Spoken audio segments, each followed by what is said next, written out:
ঘরে যে জিনিসগুলো থাকবে এই জিনিসগুলোর অন্য বড়দের উপরে যাই প্রভাব পড়ুক বা না পড়ুক, বড় একটা প্রভাব পড়ে শিশুদের উপর। ভালো বইপত্র আমি রাখবো, এটার প্রভাব আমার জীবনের উপরে পড়বে, আমার সন্তানদের উপরে পড়বে, আমার বাসায় পড়বে এবং আমার বাসায় আগত মানুষদের উপরে পড়বে। নানা ধরনের মূর্তি এনে বসিয়ে রাখে, এটা অপছন্দনীয় জিনিস এবং অত্যন্ত বাজে একটা জিনিস। যতগুলি জিনিস গুনার সঙ্গে জড়িত, যেটা পরিবারে আমরা এখন ড্যামকেয়ার ভাব করি, একটা বাজে কভার রাখা, বাজে ছবি রাখা, বাজে গান বাদ্য করা, পরিবারের মধ্যে যেগুলি প্রভাব বিস্তার করে, এই জায়গাগুলোর ক্ষেত্রে হয় আমি ছেড়ে দেব, আর না হলে এটা প্রাইভেট করে ফেলবো। যেদিন আমি মুক্ত হব এটার কারণে যেন অন্যরা খারাপভাবে প্রভাবিত না হয়। ঘরের সাজসজ্জা, ডেকোরেশন এবং ইসলামের চিন্তা।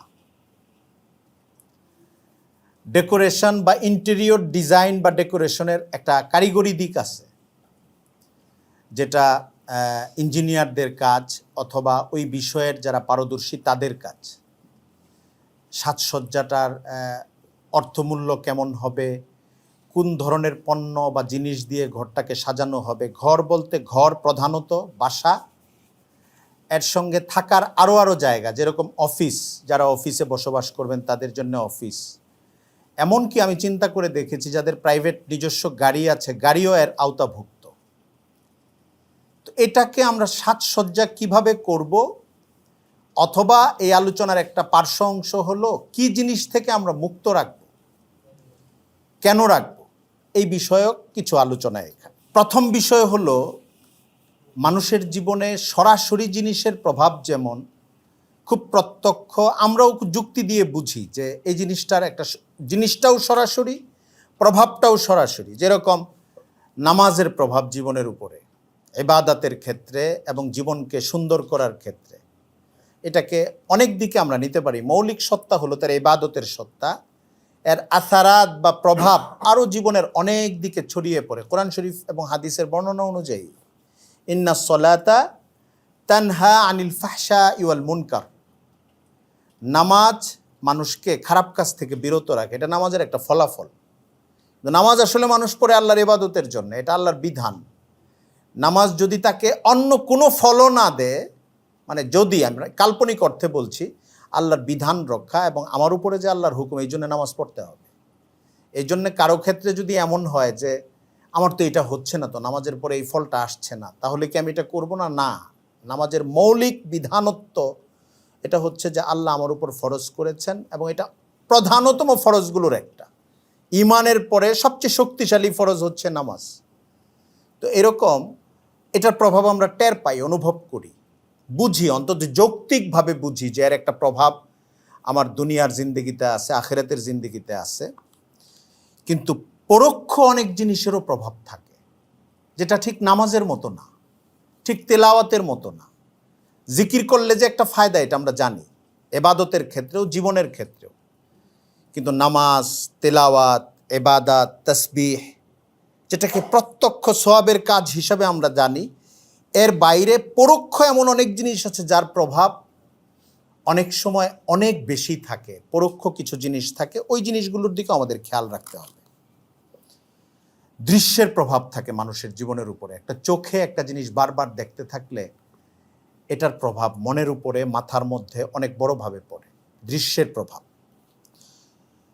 শ্রুত জিনিসের প্রভাব থাকে, কানে একটা জিনিস বারবার আসছে, এটার ভালো মন্দ প্রভাব থাকে। যদি আমি খারাপ জিনিস বারবার শুনতে থাকি, ইচ্ছায় বা অনিচ্ছায়, অথবা আমি বেছে নিয়েছি এমন একটা পরিবেশ যেখানে আমার খারাপ গালিগুলো আসে, খারাপ কন্টেন্টগুলো আসে, খারাপ আওয়াজগুলো আসতে থাকে সব সময়, এটা আমার নিজের ভাষাকেও পরিবর্তিত করে ফেলতে পারে এবং আমার জীবনযাত্রাকেও ব্যাপকভাবে প্রভাবিত করতে পারে। এই জন্য উল্টাটা যদি হয় যে আমি বড় কোনো আয়োজনে ঢুকি নাই, কিন্তু ভালো ভালো জিনিস শুনছি, সবসময় খুব সফটলি শুনছি, আমি সিরিয়াস না, আমি আসলে তালিম গ্রহণের জন্য তালিম গ্রহণ করছি না, কিন্তু আয়োজনটা এমন রেখে দিয়েছি, বা আমাকে এমন একটা আয়োজনের মধ্যে আমি নিয়ে রেখে দিয়েছি, ফেলে দিয়েছি, ভালো ভালো জিনিসই সবসময় আমার কানের পড়ে, আমার চোখে পড়ে, এর প্রভাব আমার জীবনের উপরে আছে। পরিবেশের প্রভাব, চারপাশের প্রভাব, সংস্কৃতির প্রভাব, ঘরের একান্ত জীবনের প্রভাব, এটাও মানুষের জীবনে বড়ভাবে পড়ে। আর ঘরে যে জিনিসগুলো থাকবে এই জিনিসগুলোর অন্য বড়দের উপরে যাই প্রভাব পড়ুক বা না পড়ুক, বড় একটা প্রভাব পড়ে শিশুদের উপরে। কারণ শিশুদের কাছে ঘর ঠিক ঘর না, ঘর তার ভুবন, ঘরটা তার খেলার মাঠ, বাসা। বিশেষ করে আমাদের আজকের আলোচনার বড় একটা অংশ নগর জীবনকে কেন্দ্র করে। গ্রামীণ জীবনে এই আয়োজনগুলি আসলে কম ঘটবে, যেগুলো নিয়ে আমরা আজকে আলোচনা করব। ডেকোরেশন নিয়ে, বাসায় কি থাকবে কি থাকবে না। গ্রামীণ জীবনে এত আয়োজন উপাদান থাকে না, চাইলেও না চাইলেও। কোথাও কোথাও থাকে, একটু সচ্ছল মানুষের ক্ষেত্রে ভালো বা মন্দ দুইটাই থাকতে পারে, কিন্তু ব্যাপকভাবে থাকে না। 90% মানুষের জীবনে আজকের প্রসঙ্গটা গুরুত্বপূর্ণ না, কিন্তু নগর জীবনে আজকের প্রসঙ্গটা গুরুত্বপূর্ণ। নগর জীবনে শিশুদের প্রভাব, ঘরের প্রভাব, অসাধারণ প্রভাব, সবচেয়ে বড় প্রভাব। মানুষ এই জন্যে এই কথাগুলো বলে যে ঘরে যা শিখেছে এটা তো তার মুখ দিয়ে বের হবে, এটা তো তার জীবনে প্রকাশ হবে। মা বাবার ঝগড়ার প্রভাব পড়ে সন্তানদের উপরে, মা বাবা খুব হাসি মুখে কথা বললে এর প্রভাব সন্তানদের উপরে পড়ে, মা বাবা আজান হইলে সিরিয়াস হয়ে যায়, এটার প্রভাব সন্তানের উপরে পড়ে। মা বাবা গরিব মানুষকে দান করে, খেতে দেয়, কাজের মানুষকে, কাজের যারা সহযোগিতা করতে আসে তাদেরকে যে ভালো আচরণ করে বা একটু বাড়তি উপহার দেয়, হাদিয়া দেয়, এটা যদি কোনো একটা বাচ্চা বারবার দেখতে থাকে, তার জীবনে এটার একটা বিশাল প্রভাব পড়বে। এটা সে বলবে, করবে, এর বাইরে সে যেতেই পারবে না, মানে তার যাওয়াটা কঠিন হবে। আমরা সিস্টেমগতভাবে বিধান তো শিখি, কিন্তু বিধানটা আসলে বেশি শিখি দেখে দেখে।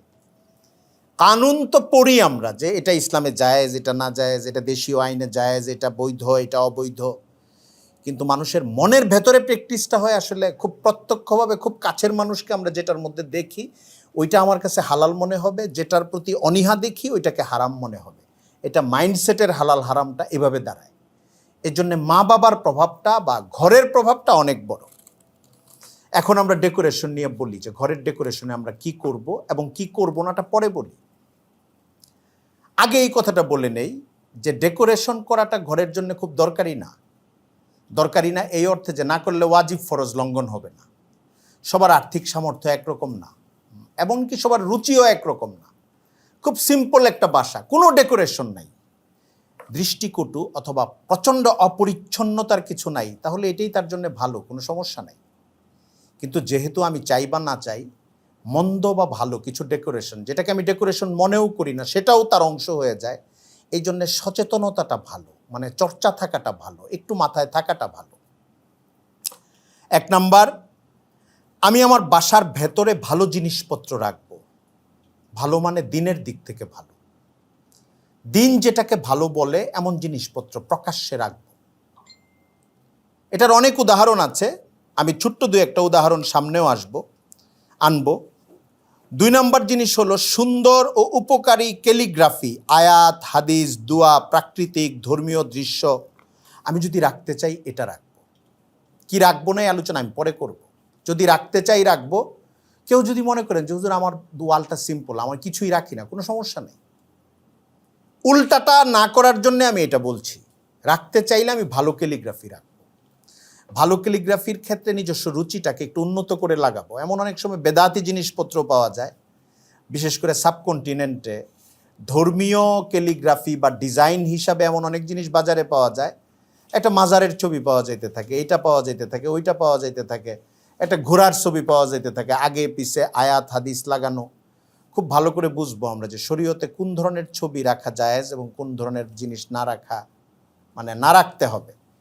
এইটাকে মেনটেন করে, এটাকে চোখের সামনে রেখে আমরা ক্যালিগ্রাফি এবং বিভিন্ন প্রাকৃতিক বা ধর্মীয় দৃশ্য রাখতে পারি।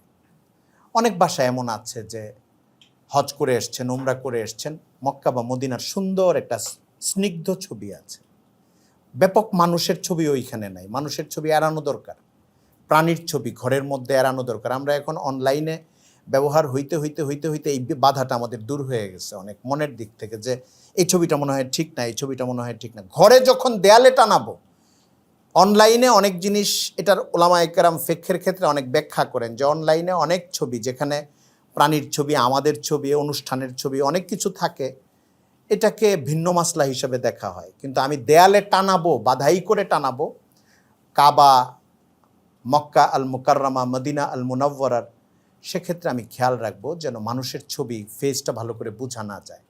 বা এমন না যে হ্যাঁ 2 জনের পেছন দিক থেকে ছবি আছে, এটা সূক্ষ্ম কথা, যে তার ফেস বোঝা যাচ্ছে না, কিছুই বোঝা যাচ্ছে না, এবং এটা ছবির কোনো একটা কারণে রয়ে গেছে। আর এখন তো এডিট করার সুযোগ আছে, আমি চাইলে এটা দূর করে দিয়ে ছবিটা বাধাই করতে পারি যে মসজিদে নববীটা আমার কাছে থাকুক, মদিনার ওই অংশটা থাকুক, মক্কার এই অংশটা থাকুক, দেখলে আমার মক্কার কথা মনে হয়, মনের ভেতরে একটা পবিত্রতা আসে, ঠিক আছে এটা রাখবো আমি। প্রাকৃতিক বাংলাদেশের দৃশ্য আপনি রাখতে পারেন, সুন্দর একটা নদী রাখতে পারেন, দুনিয়ার অনেক সুন্দর প্রাকৃতিক দৃশ্য রাখতে পারেন, মুনকারাতগুলো বাদ দিয়ে মানুষের ছবি, অথবা এখন শুধু মানুষের ছবি বললেও ছবির অপকারিতা বলে শেষ করা যায় না, এখন অনেক বাজে ছবিও থাকে। মানুষের ছবির মধ্যেও আপনি দুনিয়ার খুব দর্শনীয় একটা জায়গার একটা পাহাড়ের ছবি, একটা নায়াগ্রা জলপ্রপাতের ছবি, একদম ক্লিন ছবিটা পাবেন না। দেখা যাবে আপনি ওটা দেখতে যাচ্ছেন, তো এটা স্টিল ফটোগ্রাফি হোক অথবা ভিডিও হোক, বাজে জিনিস চলে আসবে, যেটা দেখা উচিত না। বাধাই করা তো আরও দূরের জিনিস। তো আমরা যখন কোনো প্রাকৃতিক দৃশ্য রাখবো, তখনও এই জায়গাগুলো খেয়াল রেখে আমি এটা রাখতে পারি, কোনো সমস্যা নেই। সুন্দর ও উপকারী শোপিস রাখতে পারি। যদি ঘরে ডেকোরেশন হিসাবে আমার ড্রয়িং রুমে, শোকেসের উপরে, বিভিন্ন জায়গায় সুন্দর ও উপকারী শোপিস, অবশ্যই অনুপকারী বা ক্ষতিকর, বিশেষ করে যেটা মূর্তি ধরনের কোনো শোপিস আমি রাখবো না। এটা প্রধানত ছবি ধরনের, মূর্তি ধরনের, প্রাণীর রূপ ফুটে উঠে, এইটা না। এমন শোপিস যেটা থাকলে ভালো, একটা কিছু জানা যায়, একটা কিছুর কথা মনে হয়, আবার শরআন যেটাকে শিরক এবং বেদাত উস্কে দেয়, এমন জিনিসও আমি রাখবো না। যদি রাখি, না রাখলে কোনো ক্ষতি নাই। নামাজের আয়োজন এবং জায়নামাজ, অনেক বাসায় এটা হয় যে বাসার পুরুষ মানুষরা ঠিকই মসজিদে চলে যান, ঘরে খুব স্বাভাবিকভাবে নামাজ হয়ে যায়, কিন্তু বাচ্চারা বড় হবে যদি নামাজের জায়নামাজটা দেখে যে হ্যাঁ আম্মা এখানে জায়নামাজে নামাজ পড়েন, কোরআন শরীফের রেহালটা থাকে, উনি এই জেলটা তেলাওয়াত করেন, আস্তে করে কোরআন শরীফের এই কি বলে গিলাফটা খুলেন, কোরআন শরীফ দেখতে বসেন, ওই বাচ্চার বয়স 3 বছর, 4 বছর, 5 বছর, তার ওই প্র্যাকটিসটা দেখতে থাকা যে বাবা মসজিদ থেকে এসছেন, এখন 2 রাকাত নামাজ পড়ছেন, জায়নামাজটা বিছানো। আমি এটাকে ডেকোরেশনের আইটেম বলছি। এটার অন্য দিক আছে, ইবাদতের দিক আছে, বাসায় তারগিবের দিক আছে, কিন্তু ঘর সজ্জার এটাও একটা অংশ যে এখানে জায়নামাজটা থাকে, জায়নামাজ বিছিয়ে বাবা মা নামাজ পড়ে, এই দৃশ্যটা সে দেখবে। এখানে এটা ঘরে একটা সুন্দর রেহাল আছে, কোরআন শরীফকে পেঁচানোর একটা কাপড় আছে, এক প্রস্থ কাপড় আছে, এটা খোলা হয়, দেখা হয়, তার এই শ্রদ্ধাগুলো, এই আমলগুলো, এই জিনিসগুলোর সঙ্গে সে পরিচিত হবে।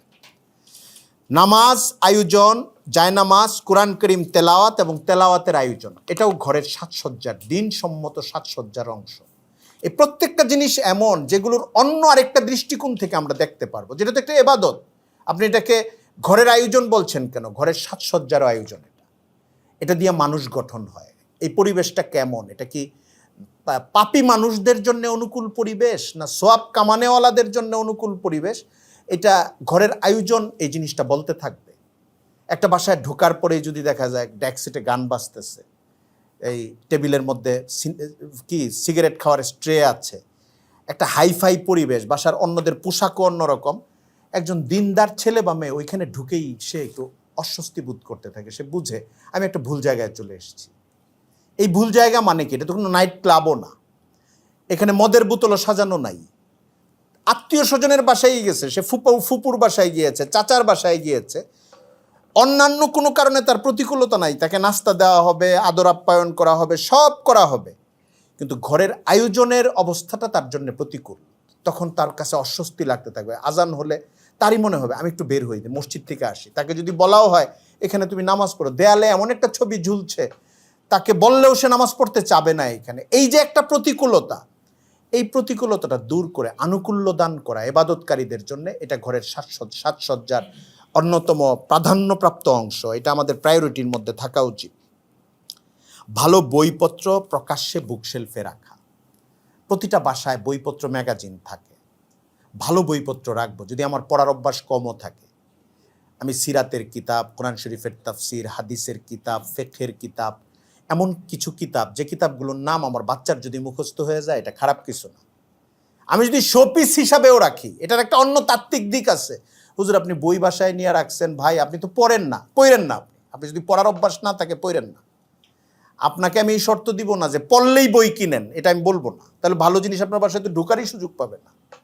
আপনি কিনবেন পড়বেন, দুইটা কথা আগে বলবো। যদি অর্ধেক হয়ে যান আপনি যে হুজুর কিনতে রাজি আছি পড়তে রাজি না, ঠিক আছে আপনি কিনেন, কিনে নিয়ে ঘরে রাখেন। এই কিতাবটা সে দেখুক, বাচ্চারা দেখুক, অন্য দর্শনার্থী বা বাসায় আগত মেহমান তারা দেখুক। আপনি মাঝে মাঝে যখন মনে চাবে যে বইটা একটু উল্টায় দেখি তো কি কিনলাম, এটা একটু দেখি, 500 পৃষ্ঠার মতো দেখা যায়, আপনিও দেখেন। পড়তে চাচ্ছেন না, কভারগুলো দেখেন, ইনারগুলো দেখেন, বইটা কিসের উপরে লেখা এটা দেখেন। আমরা যেটা বলি, আমাকে অনেকে জিজ্ঞেস করে পৃথিবীর বাইরের দেশগুলোতে গেলে যে হুজুর, মানে জুনিয়র আমাদের ছাত্রতুল্য ভাইয়েরা আজহারে গেলে, বিভিন্ন জায়গায় গেলে, যে অনেক কিতাব আছে দেখি, মাক্তাবায় দেখি, কুতুবখানায় দেখি, তো এটার পিডিএফও নাই, কিন্তু আবার পড়ারও সময় নেই, কি করব। তো মাথায় একটা পরামর্শ আসে, এই পরামর্শটা শেয়ার করি আপনাদের সঙ্গে। আমি অনেক সময় বলি যে এরকম যদি হয় তাহলে সূচিপত্রগুলো দেখো, ভালো করে নোটগুলো দেখো। সূচিপত্রে তুমি বুঝবা তোমার এখানে কি করার আছে, কিতাবের নামটা ভালো করে লিখে নাও, মোবাইল থাকলে ছবি নিয়ে নাও, সূচিপত্রগুলো পড়ো। পড়ার পরে যদি মনে হয় এখান থেকে এই 2টা টপিক আমার এখনই পড়া দরকার, তাহলে পড়ে ফেলো। আর না হলে দেখে রাখো, তোমার এইটুক জানা থাকুক এই বইটাতে এই জিনিস আছে, কিতাবের নাম, লেখকের নাম, প্রকাশনী, এত পৃষ্ঠার, এবং এই প্রধান প্রধান তুমি একটা ছোট্ট নোট নিয়ে রাখো, এই কিতাবে এই বিষয়ে আলোচনা হয়েছে। সারাদিনে এরকম 500 পৃষ্ঠার 10টা কিতাব সম্পর্কে তুমি যদি এই কাজটা করতে পারো, এটা তুমি বাকি কাজটা শেষ করতে পারলা না, কিন্তু জীবনে তোমাকে অন্য সময় এই অংশটুক সহযোগিতা করবে। তোমার মনে হবে এই কিতাবে তো এই জিনিসটা আছে, এই কিতাবে তো এই জিনিসটা আছে। তো আমিও সেই কথা বলি যে মোটা বই আমি কিনে এনেছি, আমি হয়তো পড়ার সময় পাচ্ছি না, চলুন সূচিপত্রগুলো উল্টাই, তবুও বই বাসায় নেই। এটা আমার জন্যে নেব, আমার বাসায় যারা বেড়াতে আসবে তাদের জন্যে নেব, আমার বাসায় যেসব সন্তানরা বড় হচ্ছে তারা যেন এই নামগুলো শিখতে শিখতে, মুখস্থ করতে করতে, উল্টাইতে উল্টাইতে একটা ভালোবাসা পয়দা, অন্তত নামটা মুখস্থ হয়ে যায়, যে হ্যাঁ এই নাম তো, আমি তো এই নামটা দেখে বড় হয়েছি, কভারটা তার মুখস্থ হয়ে যাবে। আমি এরকম একটা ভালো জিনিস রাখবো, ভালো বইপত্র বাসায় সাজিয়ে রাখবো বুকশেলফে। পড়া না পড়া তো এটা একটা আলাদা টপিক, এটা ভিন্ন আলোচনা। আমি আজকে সাজসজ্জা নিয়ে কথা বলছি। ভালো বইপত্র বাসায় আমরা নিব, সাজিয়ে রাখবো। আমি যদি মনে করি ওয়ালের ডিস্টেম্পারের পিছনে এত টাকা খরচ করেছি, শোকেসের পেছনে এত টাকা খরচ করেছি, বাসায় বিশাল একটা ওয়াল শোকেস বানিয়েছি, অনেক কিছু আনবো, তো আমি কয়েক হাজার টাকার বইও যেন কিনি, ভালো পরামর্শ নিয়ে, যারা ভালো বইগুলো পড়ে। আমার পড়ার কোনো আগ্রহ নাই, তবুও কিনবো, আমার শোকেজের একটা উপযুক্ত হক আদায় করার জন্য। যে মাঝে মাঝে বইয়ের নামগুলো দেখবো, আমি বইয়ে ভালো বইপত্র আমি রাখবো, এটার প্রভাব আমার জীবনের উপরে পড়বে, আমার সন্তানদের উপরে পড়বে, আমার বাসায় পড়বে, এবং আমার বাসায় আগত মানুষদের উপরে পড়বে, দাওয়াতের কাজ করবে আমার এই কাজগুলো, আমার এই আয়োজনগুলো। আর কি, ইতিবাচক ও দিনী আমল করা বাসায়, যেটা আমি আগে অনেক সময় বলেছি যে এটাও বাসার সাজসজ্জার অংশ, সিরিয়াস এবাদতের অংশ না, কিন্তু ক্ষতি নাই, ফায়দা আমি এবাদতের পাবো। বাসায় কেউ তেলাওয়াত করছে না, কোনো গৃহকর্তার মনে হতে পারে আমি তো অফিসে ঠিকই তেলাওয়াত করে এসেছি, আজকে বাসায় আওয়াজ করে কেউ তেলাওয়াত করছে না, আমি আজকে একটু বাসায় তেলাওয়াত করি। আমারও তেলাওয়াত করার সময় হচ্ছে না, কিন্তু সবাই যার যার কাজে, অমনোযোগিতার পরিস্থিতিতে নাই, মোবাইলে তেলাওয়াত একটু জুড়ে ছেড়ে দিলাম 5 মিনিটের জন্য। এখানে একটা সূক্ষ্ম ব্যাপার আছে, তাহকির করা, মনোযোগ না দেওয়া, অন্য গল্প করতে থাকা আর কোরআন শরীফ বাজিয়ে রাখা, এটা ঠিক না।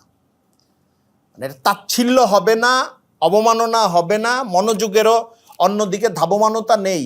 আমিও সময় পাচ্ছি না তেলাওয়াত করার, বা বাসার পরিবেশে একটা সুন্দর পরিবেশ আনার মতো পরিস্থিতি নাই, ঠিক আছে একটা নাশিদ ছেড়ে রাখি, একটা অন্য কিছুর চেয়ে একটু উপযোগী জিনিস, যেটা আমাকে ইবাদতের দিকে অনুপ্রাণিত করবে, আমাকে আমলের দিকে অনুপ্রাণিত করবে, আমাকে ভালো কাজের দিকে অনুপ্রাণিত করবে, আমি ওই জিনিসগুলোকে সামনে আনবো, এই আচরণগুলো করব। রুচি, স্নিগ্ধতা, ফুল, গাছ, পাখি লিখে রাখছি। পাখি মানে পাখির মূর্তি না, অনেকে পাখি পালে, অনেকে বিড়ালও পালে। যারা পালবেন তারা পালবেন, যারা পালবেন না তারা পালবেন না, কোনো অসুবিধা নেই। এটা সবার একরকম রুচি না, সবাই সহ্য ক্ষমতাও সবার একরকম না। যারা এটা করেন তারা এটা করতে পারেন, এটা ডেকোরেশনেরও আইটেম, এবাদতেরও আইটেম, খেদমতেরও আইটেম, কারো কারো ক্ষেত্রে ফুল গাছ রাখা এটারও সুযোগ আছে। বাকি পরিচ্ছন্ন রাখা বাসাটাকে, মুমিনের বাসা পরিচ্ছন্ন রাখা, নামাজের জন্য যেন উপযোগী থাকে, বাহিরের মানুষ আসলে যেন অপছন্দ না করে, পরিচ্ছন্নতাটা ইসলাম খুব উৎসাহিত করেছে। আমাদের ন্যূনতম ডেকোরেশন হবে পরিচ্ছন্নতা এবং গুনাহ থেকে মুক্তি। আমরা কি করব না করার কথাগুলো কয়েকটা পয়েন্ট এখানে বললাম। করণীয় আরও জিনিস, এখান থেকে চিন্তা করলে আমরা আরও জিনিস পাবো।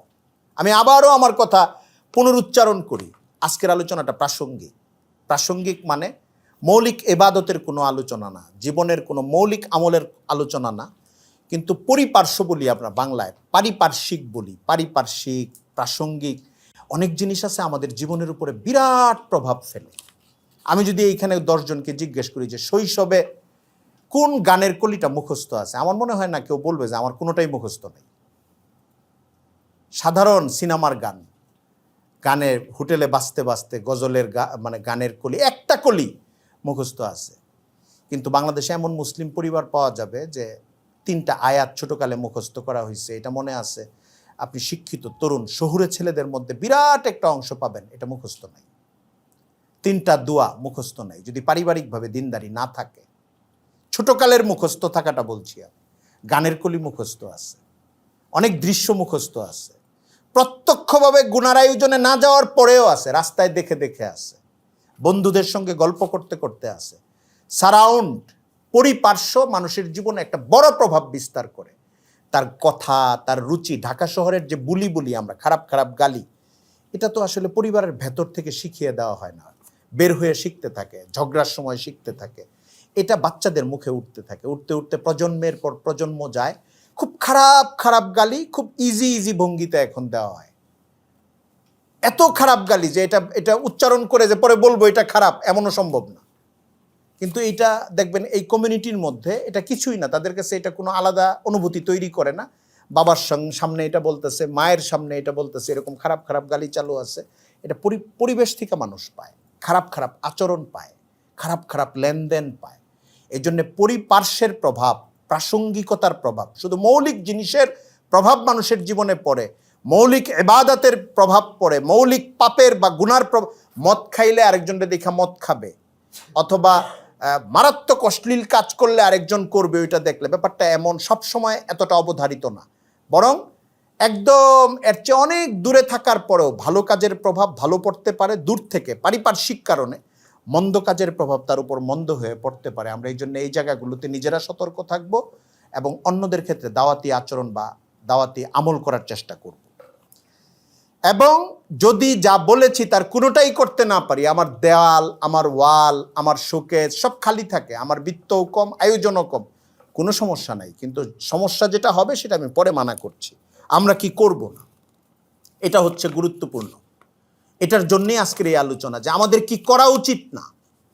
বাজে ছবি বাধাই করা, বাজে পোস্টার বাসায় রাখবো না। আমি যদি ভালোটা না করি, না করলাম, অন্তত বাজে ছবি বাসায় ঝুলিয়ে রাখবো না। অনেক পরিবারে এটা আছে। হ্যাঁ, অনেক সময় পরিবারে 2 রকম মানুষ থাকে। পরিবারের এক ছেলে খুব নামাজি, বাবা ছিলেন মাঝামাঝি মানুষ, নামাজ পড়তেন বা পড়তেন না, মিক্সড একটা মানুষ, সংস্কৃতির বিভাজনটা বুঝতেন না, অনুকূল প্রতিকূলতা বুঝতেন না, মাও এই ধরনের হয়তো। আরেক ভাই আবার খুব আধুনিক। তো ঝগড়া করা যাবে না, মারামারি করা যাবে না, এটা বুঝায়া বাস অন্তত গুনাহ থেকে বাঁচানোর চেষ্টা করা, তাকে ইবাদতগুলো বোঝানো যে হ্যাঁ ঠিক আছে, তোর এরকম একটা বাজে একটা ছবি লাগাইতে হয়, এটা এখানে লাগানোর দরকার নাই তো, রাস্তাঘাটে বের হইলেই তো এই ছবি তুই দেখতে পারবি, বাসায় দরকার নাই, এখানে সবার গুনাহ হবে, রহমতের ফেরেশতা আসবে না। বাজে ছবি আমরা বাধাই করে রাখবো না, বাজে পোস্টার বাসায় রাখবো না। 2 নাম্বারটা অনেক গুরুত্বপূর্ণ, নানা রকম ভাস্কর্য টাইপের পুতুল বাসায় রাখা হয়। আমি আমার খুব ঘনিষ্ঠ একজন আত্মীয়ের বাসায় যখনই যাই, গত কয়েক বছর যাই নাই, নেপোলিয়নের একটা ভাস্কর্য এতটুক সোফার পাশে রাখা আছে, বর্ষা একটা হাতে। তো তার সঙ্গে আমার সম্পর্কটা এই পর্যায়ের না যে আমি বলবো যে এটা আপনি রাইখেন না, এটা বা উনি আমার কথাটা শুনবে। 2-1 দিন তার বাসায় নামাজ পড়ার আমার সুযোগ হয়েছে। উনি জায়নামাজটা এনে দিচ্ছেন, আমি ওনার জায়নামাজটা ধরার আগে বলছি অন্য একটা কাপড় দেন তাড়াতাড়ি। কেন কাপড় কেন? বলছি দেন তাড়াতাড়ি একটা কাপড় দেন। ওনার সামনে এটা ঢেকে দিচ্ছি, ঢেকে দিয়ে আমি বলছি যে এইটা ঘরে রেখে নামাজ পড়া তো কঠিন, ঘর তো পাক আছে, আপনার জায়নামাজ না হইলেও আমার নামাজ হয়ে যাবে, কিন্তু এইটা আমার নামাজ পড়বো, আমার পাশে থাকবে এরকম একটা মূর্তি, এটা তো ঠিক না। চুপচাপ উনি কিছু বলে নাই, কারণ ওনার সংস্কৃতিটা বদল করা এত সহজ না হয়তো ওনার জন্য, কিন্তু এটা তো ওনার অবস্থান। নামাজ রোজা দিনদারি সব আছে, শোকেজের ভেতরে বাইরে ঘরের বারান্দায় এইখানে ওইখানে। কেউ হয়তো এরকম একটা মূর্তি রাখবে না, কিন্তু একটা অন্য প্রাণীর একটা মূর্তি রেখে দিবে, বানানো একটা মূর্তি রেখে দিবে, নানা টাইপের আচরণ করবে। এটা মানে আমাদের ঘর সাজসজ্জার ক্ষেত্রে এই অসতর্কতাটার কি দরকার? আমি একটা তাজা ফুল গাছ রাখি, যদি তাজা ফুল গাছ রাখার মতো আমার বাসায় আবহাওয়া বা পরিবেশ না থাকে, আমি একটা ওই রকম কৃত্রিম একটা ফুল গাছ নিয়ে আসি, অন্য জিনিস আনি, অথবা একটা পাখি পালি, কাঁটাবন থেকে তো পাখির খাঁচা সহ পাওয়া যায়, পাখি এনে পালবো, খরগোশ পালবো, যন্ত্রণা সহ্য করতে পারলে বিড়ালও পালবো, খরগোশও পালবো, অসুবিধা নাই। মূর্তি আনার তো দরকার নাই, জানদার জিনিস তো পাওয়া যাচ্ছে এখন, ওটা একটু পরিষ্কার টরিষ্কার করতে হবে মাঝে মাঝে আর কি, এইটুকু হলো কষ্ট, একটু ডাক্তার দেখাইতে হবে, এবং জীবাণু যেন না ছড়ায়, সে নিজে যেন আক্রান্ত না হয়, তার দ্বারা বাসা আক্রান্ত না হয়, প্রক্রিয়াগুলো জানা থাকতে হবে, একটু পড়াশোনা করতে হবে, অন্যদের সহযোগিতা নিতে হবে, কোনো ক্ষতি নাই তো। কিন্তু আমাকে মূর্তি আনতে হবে কেন? এটা তো অত্যন্ত বাজে একটা জিনিস, এটা তো আমার মানে মানসিকতা একটা বড় প্রভাব, যেই শিরিকের বিরুদ্ধে, যে মূর্তির বিরুদ্ধে ইসলামের উত্থান। আমরা জাতীয়ভাবে কিছু করলে কষ্ট পাই, কিন্তু ঘরে ঘরে যদি ছোট ছোট মূর্তি ঢুকে থাকে শোকেজের মধ্যে শোপিস হিসাবে, এটা ভয়ঙ্কর জিনিস হবে। এটা থেকে আবার এখানেও বলবো, ঝগড়া করেন না। একটা ফ্যামিলিতে মারামারি লাগানোর দরকার নেই, যে ফ্যামিলির একজন এটা করছে, আমি তাকে কালকে যেয়ে এটা ফালাইয়া দিতে হবে, বুঝাইতে হবে যে এটা আমি কেন এইভাবে রাখবো। এটা তো ইসলাম অত্যন্ত অপছন্দ করে। শোপিসের এই অংশটা আমার কাছে অত্যন্ত মুনকার মনে হয়েছে, অত্যন্ত অপছন্দনীয়, সতর্কতাযোগ্য মনে হয়েছে, যে মূর্তি এনে রেখে দেওয়া।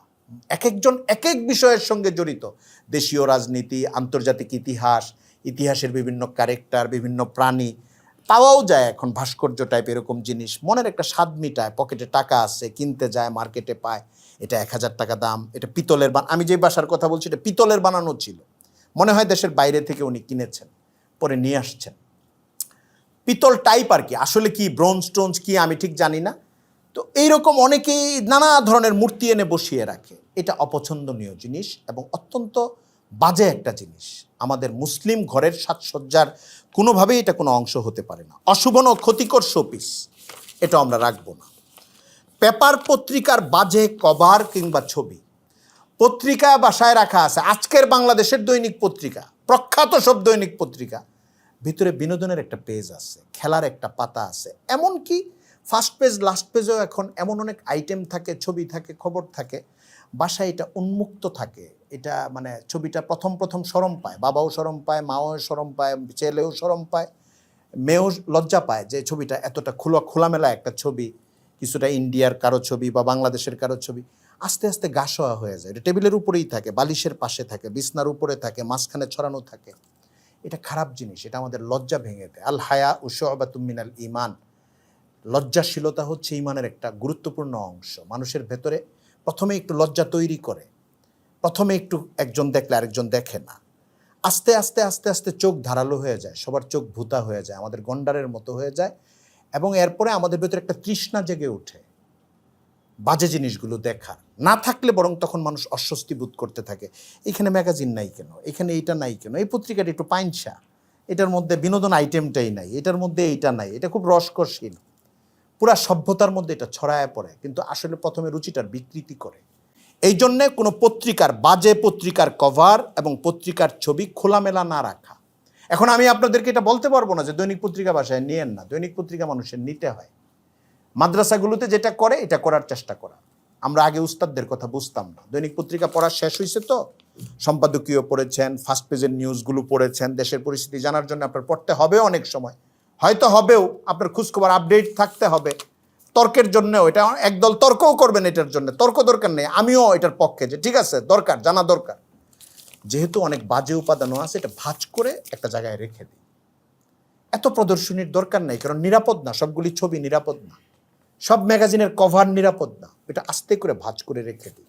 বাসায় যদি টেলিভিশন থাকে, যদি এখনও সরানোর সক্ষমতা না হয়, সব বাজে অনুষ্ঠান বা একটু দৃষ্টিকটু অনুষ্ঠান, জায়েজ না জায়েজের বিষয়ে ঢুকলে তো অনেক কিছুই না জায়েজ। এখন আমি এর চেয়ে আরেক ধাপ অগ্রসর হয়ে বলছি যে ঠিক আছে, ওইটা ফকিহগণ বলবেন, বড় আলেমরা বলবেন, মাসলাগুলো বলে দিবেন, আপনারা শুনবেন। অন্তত পরিবারের ইজ্জত বাঁচানোর জন্যে, চোখের সম্মান বাঁচানোর জন্যে, লজ্জাশীলতা বাঁচানোর জন্যে উন্মুক্ত অনুষ্ঠান, এমন যেটা কারো নিজের গুণা নিয়ন্ত্রণ করতে পারছি না, উনি উনার জন্য রাখেন, ওইটা সবার সামনে রাখেন। ইউটিউবে একটা প্রোগ্রাম খুলে দেওয়া হয়েছে, এটাও আমি শোপিসের, আমি ডেকোরেশনের আইটেম মনে করি, অথবা বাসায় আমি ল্যাপটপে খুলে দিয়েছি, অথবা কম্পিউটারে খুলে দিয়েছি, আমি দেখার জন্য খুলছি, আমি নিজেকে অত নিয়ন্ত্রণ করা দরকার মনে করছি না। গুনাহটা আমিই করি, আমার ছেলে মেয়েকে না দেখাই, আমার ওয়াইফকে না দেখাই, পরিবারের অন্য সবার জন্য ইজি না করি, আমি যেন 1 বছর পরে বের হয়ে গেলে আবার এটা থেকে বের হয়ে যেতে পারি। একটা বদভ্যাসের মধ্যে এখনও আমি আছি, এটা আমার কাছে এখনও হিডেন থাকুক, প্রাইভেট থাকুক, শুনতে খারাপ শোনা যায়, আমি নিজেকে উত্তীর্ণ করতে পারি না, আমি আটকে আছি কাদায়, ঠিক আছে, পরে যেন আমি আমার পাটা ধুয়ে ফেলতে পারি। এমন যেন না করি যে আমি কাদায় আটকেছি তো কি হয়েছে, এটাকে ইজি করা দরকার। আমার ছেলেও দেখবে, আমার মেয়েও দেখবে, আমার পরিবারও দেখবে, সবাই দেখবে। আমি মনের দিক থেকে বুঝাবো যে এটার পিছনে লজিক আছে, এটা এত খারাপ কোনো না। পৃথিবীর খুব আলোচিত একটা মুভি, পৃথিবীর খুব আলোচিত একটা ছবি, পৃথিবীর খুব আলোচিত একটা জিনিস, মানুষের মধ্যে চর্চিত একটা ব্যাপার, আমার পরিবারও এটা খুব প্রকাশ্যে চলবে। এটা একটা বাজে ডেকোরেশন, এটা একটা বাজে আয়োজন, বাজে বিষয়। পরিবার এভাবে দিন থেকে দূরে যেতে থাকে, আখলাক থেকে দূরে যেতে থাকে, হায়া থেকে দূরে যেতে থাকে। আমরা এই জন্য অনুরোধ করব এই জিনিসগুলো প্রকাশ্য চর্চা না করা। যদি কেউ চর্চা থেকে বাদ দিতে না পারি, ভাঁজ করে রাখা, প্রাইভেট করে রাখা, ওয়ানলি করে রাখা, নিজের জন্য রাখা, থামিয়ে রাখা। ম্যাগাজিনটা পড়া শেষ হয়েছে, একটা গোপন জায়গায় রেখে দেব, এটা এত প্রকাশ্য চর্চার জিনিস না। আমার জানা মতে ঢাকার কোনো বাসায় এই জন্যে ওয়াইফাই লাইন নেওয়া হয় না, কোনো বাসায়, এটা সবার জন্য চর্চাযোগ্য না। ফ্যামিলিতে ইয়াং ছেলে আছে, মেয়ে আছে, নানানজন আছে, সবাই যেন যে কোনো সময় ব্যবহার করতে না পারে, কারণ যে কোনো সময়ের ব্যবহার বাবা মা চেক দিতে পারবে না। সবাই এটা ফ্যামিলির মধ্যে জানবে, এই জন্য প্রাইভেটলি ফ্যামিলিতে যার দরকার সে ডাটা ব্যবহার করে, মোবাইল ডাটা ব্যবহার করে। এটা একটা সতর্কতা, এটার অন্য সতর্কতাও থাকতে পারে, আমি বিধান বলছি না, একটা প্র্যাকটিসের নমুনা বলছি। এটা খেয়াল করা দরকার যেন কোনো একটা বাজে জিনিস, অনুচিত জিনিস আমরা ব্যাপক করে না তুলি পরিবারের মধ্যে, প্রদর্শনের ক্ষেত্রে, সাজানোর ক্ষেত্রে। অন্য আরেকজন এটার প্রতি মুগ্ধ হয়ে চোখ ফেলতে থাকবে, প্রভাবিত হইতে থাকবে। এই জায়গাগুলোর থেকে আমরা নিজেদেরকে, পরিবারের প্রদর্শনের জায়গাগুলোর থেকে আমরা হেফাজত করি। বাইরে থেকে আনা বিভিন্ন ব্যাগ ইত্যাদিতে বিজ্ঞাপনের বাজে ছবি খোলামেলা রেখে দেওয়া, ঝুলিয়ে রাখা। আমাদের কৈশোরে এই দৃশ্যগুলো আমরা কল্পনা করতে পারতাম না। এখন যেসব বিজ্ঞাপনের যে ছবিগুলি আমরা দেখি, বিলবোর্ডে দেখি, এমনকি আপনি একটা ক্রিম কিনছেন, একটা শপিং মলে গেছেন, জিনিস কিনে নিয়ে আসছেন, যে প্যাকেটের মধ্যেই একটা নারীর উপরের অংশের ছবি, এমনভাবে যে এখন তো আমাদের সয়ে গেছে, কিন্তু আসলে শোয়া উচিত না এমন ছবি। বাসায় এসে ওটা ওইভাবে রেখে দিছি, হ্যাঙ্গারে ঝুলিয়ে রাখছি এক জায়গায়। ব্যাগটা সুন্দর তো, কাগজের চমৎকার মোড়ানো প্যাকেটের মতো। আমাদের একটা মায়া আছে, আমরা প্যাকেট পছন্দ করি। ভালো একটা খালি বোতল, পানি খাওয়া শেষ, ফেলে দিতে একটু দেরি করি যে বোতলটা থাকুক। এটা হলো দুনিয়ার মায়া। দুনিয়া খুব অদ্ভুত জিনিস, 10 টাকার জিনিস, 5 টাকার জিনিস, 100 টাকার জিনিসের মধ্যে আমাদের মায়া আটকে যায় অনেক সময়। জুতাটা কিনে আনছি, জুতার দাম 2500 টাকা, বা স্যান্ডেলের দাম, প্যাকেটটা এত সুন্দর, এটা বাসায় রেখে দিছি। আমি বলছি না এটা খারাপ, ভালো হইলে তো ভালোই।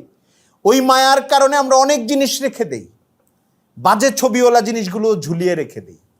ওইটা আমার পরিবারের পরিস্থিতি নষ্ট করছে। আরেকটা হলো, একটা ঘরের মধ্যে বাজে ছবি থাকা মানে হলো রহমতের ফেরেশতার প্রবেশ বন্ধ করা। এই জায়গাগুলোর ব্যাপারেও আমার সিরিয়াস হওয়া দরকার। হারাম গান, বাদ্য, বিনোদনের প্রকাশ্য আয়োজন ফ্যামিলির মধ্যে করব না, এটাও বাজে ডেকোরেশন। বাজে গল্প উপন্যাসের বই প্রকাশ্যে রাখবো না। বাজে গল্প উপন্যাস মানে, এটা খুব স্পষ্ট ডেফিনেশন করা একটু কঠিন, দেওয়াটা।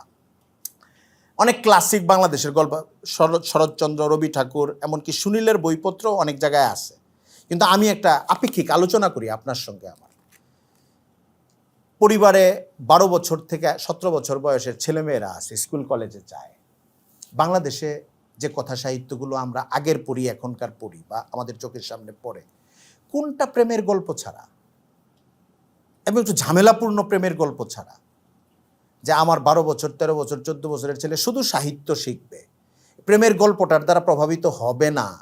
সুনীলের বই, সমরেশ মজুমদার, আমাদের হুমায়ুন আহমেদ, হুমায়ুন আজাদের কথা বলবো না, এটা আর একটু নাজাজ গলিজা পর্যায়ের, ওই জায়গায় আমি যাব না। মানে যাদেরকে সফট মনে করা হয় যে সাহিত্যে তারা ঠিক আছে, তাদের ক্যারেক্টার সুন্দর, গল্প টল্প ভালো বলে, যখন তখন কাপড় খুলে ফেলে না গল্পের মধ্যে। তারপর প্রেমের বিষয়টা তো আছে, রোমান্টিসিজম তো আছে, রোমান্টিকতা তো আছে, যেটা টিনেজারের জন্য একটা বিরাট বিপর্যয় তৈরি করে ফেলতে পারে। শুধু ফিল্মের কারণে, মুভির কারণে, অথবা সমাজের বাজে চিত্রের কারণে না, কথা সাহিত্যের কারণেও মানুষের মাথা আউলায় যায়। এবং কথা সাহিত্য বলতেও কেউ যদি বলে যে রগরগে সাহিত্য, না, যেটাকে সাহিত্যের দৃষ্টিতে রগরগে মনে করা হয় না, একটু উত্তীর্ণ কথা সাহিত্য মনে করা হয়, ক্লাসিক মনে করা হয়, পুরস্কার প্রাপ্ত উপযোগী মনে করা হয়, ওখানকার ক্যারেক্টারের প্রেমের যে বিশ্লেষণ, এটা নতুন প্রজন্মের মাথা খেয়ে ফেলার জন্য যথেষ্ট। আমি এই জন্য বলবো যে গল্প উপন্যাস উন্মুক্ত রেখে দাও। এটা আমরা ওই যে আগে বললাম না, ভালো বই রাখবেন। অনেকে শোকেসের মধ্যে খুব ভালো ভালো মানে তাদের দৃষ্টিতে উপন্যাসগুলো সাজিয়ে সাজিয়ে রাখে, আলোচিত উপন্যাসগুলো বাংলা একাডেমির মেলা থেকে কিনে আনে, বিভিন্ন প্রকাশনী থেকে কিনে আনে, নিজে কিছু পড়ে, ফ্যামিলির লোকেরা পড়ে। আবার এটাকে আমরা একটা খুব উন্নতিও মনে করি যে হ্যাঁ উনি সুনীলের অনেকগুলি উপন্যাস পড়ছে, উনি সমরেশের অনেকগুলি পড়ছে, উনি শীর্ষেন্দু বাদ নাই ওনার, বুদ্ধদেব গুহ পড়া আছে ওনার। আর রবীন্দ্রনাথ শরৎচন্দ্র তো অনেক আগের জিনিস, এখনকার যুগের হুমায়ুন আহমেদ খতম, কোনো বই বাকি নাই। সে মানে খুব গর্বের সাথে বলতে থাকে। কথা সাহিত্য একটা পর্যায় পর্যন্ত সচেতন মানুষের পড়া ভালো, যদি কেউ সাহিত্য নিয়ে কাজ করতে চায়, সমাজকে বুঝতে চায়, যদি নিয়ন্ত্রক পর্যায়ে যায়, তার দেমাগ, তার চিন্তা, তার ফিকির অনেক ঝুঁকি থাকে, তারপরেও যদি সে মনে করে আমি বিবাহিত মানুষ, পড়ি দেখি এখানে কি আছে এবং এটার বাজে প্রভাবটা আমি নেব না, একটা পর্যায় পর্যন্ত যাওয়ার পরে তার পড়াটা যেতে পারে, এটা আমি মনে করি। তাও সবার জন্য না, এটা অনেক খেয়াল করার জিনিস। কিন্তু যে কোনো গল্প উপন্যাসের বই কিনা, শুধু কভারের গল্প করছি না, আমি ভেতরের ম্যাটারের কথা বলছি, বাসায় সাজিয়ে রাখা, এটার প্রতি প্রলুব্ধ করা, পড়ার জন্য উন্মুক্ত রাখা, যে কাউকে পড়তে দেওয়া, এটা ঠিক না। তো এই জায়গাগুলোর ব্যাপারে আমরা যেন সচেতন থাকি, আমরা আমাদের আগামী প্রজন্মকে যেন ধ্বংস না করি, নেতিবাচক আচরণ এবং আমল পরিত্যাগ করি, এটা আমরা খেয়াল রাখবো। নেতিবাচক আচরণ এবং আমল, গান বাদ্য, হই চই, বাজে জিনিস করা, একটা ফ্যামিলি প্রধানের বাসায় বসে সিগারেট খাওয়াটাও ঠিক না। যদি কেউ না পারি যে হ্যাঁ আমার পরিবার আমার এখনও ঠিক হয় নাই, উনি যেন ওই জায়গাটাকে একটু প্রাইভেট করেন, এটাকে এত ইজি না করা, পায়ের উপরে পা তুইলা ছেলেমেয়েরা দেখতে থাকবে, সিগারেট খাইতে থাকবে, ছেলেটা তো এইভাবেই শিখবে পরে। তার ওইটুক জায়গাটা একটু আলাদা হইতে হবে, যে ঠিক আছে সেও যেন মনে করে আমার বাবার এখন শরীরটা একটু চুলকাইতেছে, এই জন্য উনি খুব আলাদা একটা জায়গায় যায় চুলকাইতেছে। মানুষের কিছু প্রাইভেট টাইম থাকে, খুব আলাদা সময় থাকে যে আমার এমন একটা জায়গায় চুলকাইতে হইতেছে, একটু সাইডে যাইতে হইতেছে। এটা যেরকম ছেলে মেয়ে দেখেও না দেখার ভান করে, যে এটা আমার একটা ওনার একটা মাজুর টাইম, সিগারেট খাওয়ার টাইমটা যেরকম একটা মাজুর টাইম হয়, 2-4টা টান দিবে, আস্তে করে লাজুক লাজুক ভঙ্গিতে ছেলে মেয়েদের দিকে তাকাবে যে বাবা আমি পারলাম না, তো তোমরা আবার এটা করো না। তো ছেলে মেয়ে একটু ক্ষমা ক্ষমা করে দিবে, আবার বুঝবে এটা করা যাবে না, ভবিষ্যতে আমার করা যাবে না, আমার বাবাই তো আমার কাছে লজ্জা পাচ্ছে, আমি আবার আমার ছেলের কাছে কেন লজ্জা পাইতে যাব। তো এই প্র্যাকটিসগুলো আমাদের খুব ব্যাপকভাবে করা যাবে না, গর্বের সাথে করা যাবে না, খুব প্রদর্শনীর সাথে করা যাবে না, বরং ঘরের আয়োজনটাকে ইবাদত উপযোগী, ইতিবাচকতার উপযোগী, আমলের উপযোগী, নেক কাজের উপযোগী রাখতে হবে এবং সওয়াবের গুনার জন্য কঠিন করে তোলা, বাজে সংস্কৃতির জন্য কঠিন করে তোলা, নিষিদ্ধ করে তোলা, এই কাজগুলো করতে হবে। কথা আমি শেষ করে দেই, শেষ 4টা পয়েন্ট। রুচি, চিন্তা, মনস্তত্ত্ব, পছন্দ, ছোট্ট জিনিস এগুলোর দিকে আমরা খেয়াল রাখবো। আবার বলছি এগুলো কোনো ভাইটাল জিনিস না। রুচি কারো একটু এরকমও থাকতে পারে, এরকমও থাকতে পারে, চিন্তা একটু এরকমও থাকতে পারে, এরকমও থাকতে পারে, মনস্তত্ত্বে অনেক জিনিস থাকতে পারে, মানুষের ছোট ছোট পছন্দ অপছন্দে ভিন্নতা হতে পারে। কিন্তু একটা জিনিস খেয়াল রাখবো, আমার এই জিনিসগুলো যেন নাজায়েজ দিকে বেশি না যায়, আমাদের জিনিসগুলো যেন জায়েজ এবং মাহবুব, ইসলামের কাছে পছন্দনীয় জিনিসের দিকে যায়। তাহলে আমি বুঝবো আমার রুচিটা ভালোর দিকে যাচ্ছে, আমার দ্বারা আমার পরিবারের মানুষের ক্ষতি কম হবে, কল্যাণ বেশি হবে। 2, ঘরের সংস্কৃতি মন্দ প্রভাব ভালো প্রভাব দুটোই ফেলে। ঘরের সংস্কৃতি, ঘরের যে আয়োজন, সংস্কৃতি কথাটা কেন বললাম, শুরু করেছি ডেকোরেশন দিয়ে, সংস্কৃতির মধ্যে আরও ব্যাপকতা আছে। ঘরের খানাদানা, ঘরের আচরণ, গালাগালি করা না করা, একজন আরেকজনকে সম্বোধন করা, স্যাক্রিফাইস করা, আমাদের ঘরোয়া যে আলাপ আলোচনার ভঙ্গি, এই সব কিছুই ঘরের সংস্কৃতি। আমি যদি এটা ভালো রাখি তাহলে আমার নতুন প্রজন্ম ভালোভাবে গড়ে উঠবে। আমরা যদি এটাকে খারাপ রাখি, নতুন প্রজন্ম, আমি যতই বড় বড় স্কুল কলেজ মাদ্রাসায় পড়াই, তার এই মন্দত্বটা আমি দূর করতে পারবো না। হয়তো বড় বড় শায়েখের কাছে পাঠাবো, বড় বড় মাদ্রাসায় পাঠাবো, বড় বড় ধর্মীয় প্রতিষ্ঠানে পাঠাবো, ওইটা তাকে একটা কিছু দিবে, অবশ্যই দিবে, কিন্তু এই যে একটা কাদা আমি লাগিয়ে দিচ্ছি ঘরের মধ্যে, এটা থেকে তার মুক্ত হইতে অনেক কষ্ট হবে। 3, সরাসরি উপাদানের চেয়ে অ্যাবস্ট্রাক্ট উপাদান অনেক সময় দীর্ঘ রেখাপাত করে। পরিষ্কার ছবির চেয়ে ধূসর ছবির দিকে মানুষের চোখ যায় বেশি, যেটা পারিপার্শ্বিক জিনিস, মানে ঘরের চেয়ে বারান্দার প্রভাব বেশি থাকে, আপনি এটা খেয়াল রাখবেন। এবং ডাইরেক্ট জিনিসের চেয়ে ইনডাইরেক্ট জিনিসের প্রভাব বেশি হয়। এই জন্য আমরা ডেকোরেশন আইটেম, অন্যান্য প্রাসঙ্গিক বিষয়ের ব্যাপারে সচেতন থাকব। প্রভাবক যত জিনিস আছে আমাদের জীবনে, এগুলিকে ভালো কাজে লাগাবো, মন্দ কাজ থেকে আমরা বিরত থাকবো। প্রভাবক জিনিস, আরবিতে বলা হয় আল মুআত্তির, যেই জিনিসগুলোই আমার উপরে যেই প্রভাব ফেলে, আমি প্রথমে আমার চিন্তা করব, তারপরে আমার সারাউন্ডের চিন্তা করব, আমার পরিবার, আমার বউ, আমার পরিবারের সদস্য, এরপরে নতুন প্রজন্মের কথা চিন্তা করব। চিন্তা করে আমি সেকেন্ড চিন্তাটা করব কি, এমন যদি হয় যে এই উপন্যাস বা এই মন্দত্ব আমি ছাড়তে পারছি না, তাহলে এটা আমার জন্য প্রাইভেট করে নেব, আমি ইস্তেগফার তওবা আমি করব, আমার বাচ্চা যেন এটা এই দোষের মধ্যে না পড়ে। কোনো একজন মানুষ যদি মদ্যপ হয়, পরিবারের কর্তা, বাংলাদেশের বর্তমান আর্থসামাজিক অবস্থানে যতটা লজ্জা মদের সাথে জড়িত, এখনো কোনো একটা পরিবারের কর্তা, তার পরিবারের ছেলেমেয়েরা ভালো, পরিবারটাও ভালো, মদ্যপ হয়, সে তো এতটা আহাম্মক না আসলে যে মদের বোতল গাড়ির থেকে নিয়ে বাসায় ঢুকার সময় ঝুলাইতে ঝুলাইতে ঢুকবে, ড্রয়িং রুমে বসবে, বসে বলবে গ্লাসটা আনো, নাও আমি এক গ্লাস খাই, তোমরা খাওয়া নাকি কিছু, একটু একটু খাও। এইটা যেরকম করবে না, এই জায়গায় নিজেকে সে খুব গোপন রাখবে। ফ্যামিলির সবাই তার আচার আচরণ দেখে বুঝবে ওনার একটা বাজে অভ্যাস আছে মনে হয়। বউ বেশি জানবে, সন্তানরা একটু একটু জানবে, কিন্তু উনি সবসময় গোপন গোপন করবে। এটা খারাপ জিনিস। তার এই আচরণটাকে, মানে এই যে গোপন গোপন করে উনি করছে, এটাকে আমি স্বীকৃতি দিচ্ছি না, কিন্তু এটা হলো ক্ষতিটা কমাচ্ছে সে। এটা সে চাচ্ছে না যে আমার ছেলে শিখুক, আমার মেয়ে শিখুক, আমার বউ শিখুক, আমার পরিবারের আমার ছোট ভাই শিখুক। এটা না চাওয়ার কারণে এই জায়গাটাকে সে হিডেন রাখছে, প্রাইভেট রাখছে। যতগুলি জিনিস গুনার সঙ্গে জড়িত, যেটা পরিবারে আমরা এখন ড্যাম কেয়ার ভাব করি, খেয়াল করি না আমরা, যে এটা একটা বাজে কভার রাখা, বাজে ছবি রাখা, বাজে গান বাদ্য করা, পরিবারের মধ্যে যেগুলি প্রভাব বিস্তার করে, এই জায়গাগুলোর ক্ষেত্রে হয় আমি ছেড়ে দেব, আর না হলে এটা প্রাইভেট করে ফেলবো। যেদিন আমি মুক্ত হব, এটার কারণে যেন অন্যরা খারাপভাবে প্রভাবিত না হয়। আল্লাহ তাআলা পারিপার্শ্বিক জিনিসের ভালোটা আমাদেরকে গ্রহণ করার তৌফিক দান করুন, এবং মন্দত্ব থেকে নিজেকে এবং পরিবেশকে বাঁচানোর তৌফিক দান করুন। ওয়া আখিরু দাওয়ানা আনিল হামদুলিল্লাহি রাব্বিল আলামিন ওয়া মা আলাইনা ইল্লাল বালাগ।